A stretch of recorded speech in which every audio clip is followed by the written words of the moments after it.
Herzlich willkommen zum heutigen Thema F&B Management im Hotel Adlon Kempinski in Berlin. Pierre, schön, dass du mit dabei bist. Vielen Dank für deine Zeit. Gerne. Magst du dich mal kurz vorstellen? Was machst du? Hallo, ich heiße Pierre Corrado, bin 34 Jahre alt und ich arbeite im Hotel Adlon Kempinski Berlin seit 3,5 Jahren. Was muss man tun, um ein F&B Manager in so einem tollen Haus zu werden? Das allererste, was mir einfällt, ist halt die Flexibilität einzubringen. Das ist für uns das A und O.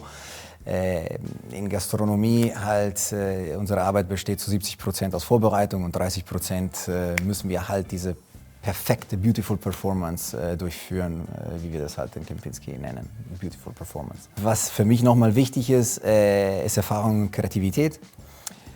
Ich bin der Meinung, dass man diese bei Reisen und Besuchen von Vorreiterrestaurants und Bars überall auf der Welt mitsammelt, Austausch mit Kollegen und man muss sich stets verbessern. Die Ansprüche unserer Kunden werden immer höher und deswegen müssen wir uns auch evolvieren, damit halt die Offerte da bleibt, wo sie erwartet ist von unseren Gästen.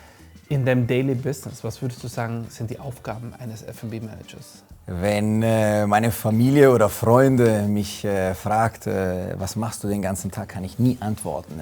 Die Aufgaben sind halt sehr, sehr vielfältig. Es fängt von Rekrutierung und Personalgesprächen an, es geht auf Einkäufen von Sonnenschirme auf einer Terrasse bis zu diesen Servietten, bis zu Silberbesteck. Tassen, die Blumengestecke, Gardinen erneuern. Es geht bis auf Hygiene natürlich, da muss man immer auf den Laufenden bleiben, was die letzten Richtlinien sind. Und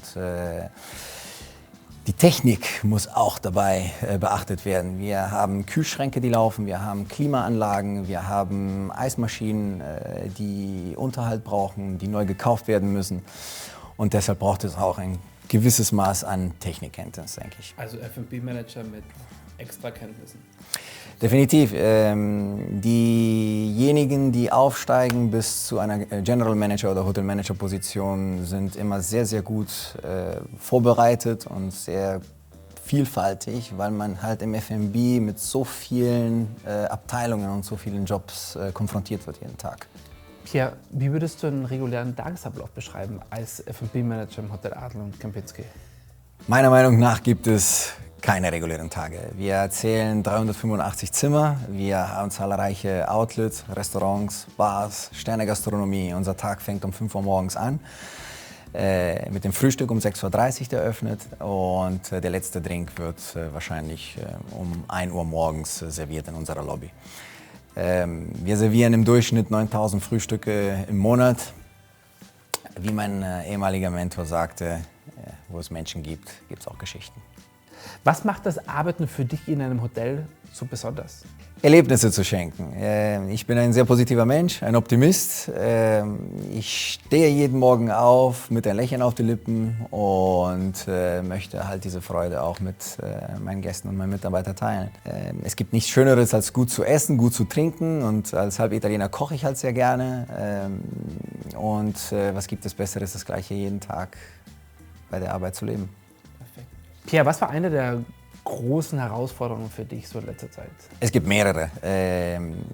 Wir haben Events mit 2500 Gästen, wenn Bundespresseball im November passiert. Wir haben einen Prinz Charles, der durch das Brandenburger Tor zurück vom Bundestag zurückläuft ins Hotel zu uns, zu der Übernachtung. Wir hatten die Queen Elisabeth zu Gast und Herausforderungen gibt es jeden Tag.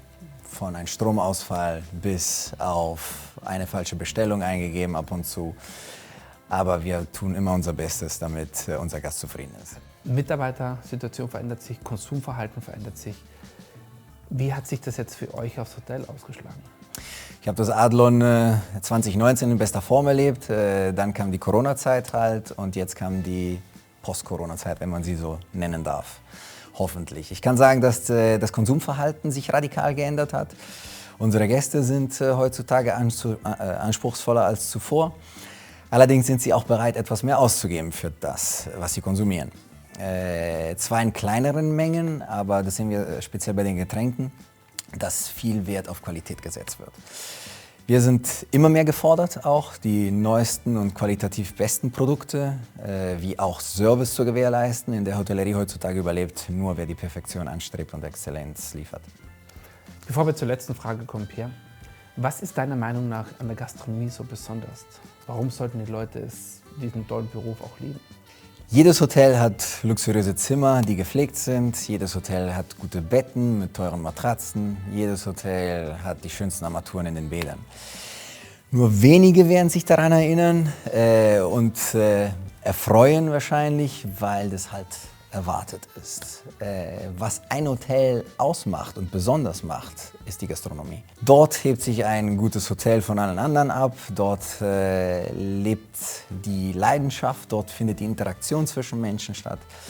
Wir können einfach durch eine Mahlzeit halt eine Erinnerung und ein Erlebnis schenken.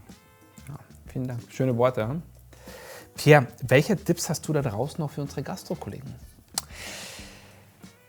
Ich denke, dass wir alle als Leiterinnen und Leiter eines Gastronomiebereiches viel mehr zusammenkommen sollten und austauschen sollten.